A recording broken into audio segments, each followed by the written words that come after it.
Değerli izləyicilər, videonu bəyənib kanala abunə olun ki, hər kəs son xəbərlərdən anında məlumatlansın. Bir neçə gün öncə canlı yayımda səhhəti pisləşən xalq artisti Mələk xanım Eyübova açıqlama yayıb. Xəbər verilir ki, sənətçi sağlamlığı ilə bağlı yaşadığı problemdən yazır. Bu günlərdə çox gərgin iş rejimində çalışdığım üçün soyuqlamışdım və bu mənim mədəmə təsir etmişdi.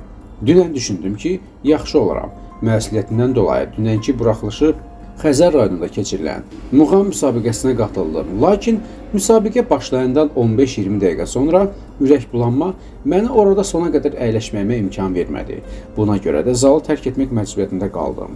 Tez zamanda Xəzər rayonunun təcili yardımı gəldi və 3 saat ərzində mənə öz yardımlarını yüksək səviyyədə göstərdilər. Xəzər rayonu icra başçısı Elşən müəllim və onun komandasına və təcili yardım əməkdaşlarına mənə göstərdikləri diqqət və qayğıya görə öz təşəkkürümü bildirirəm.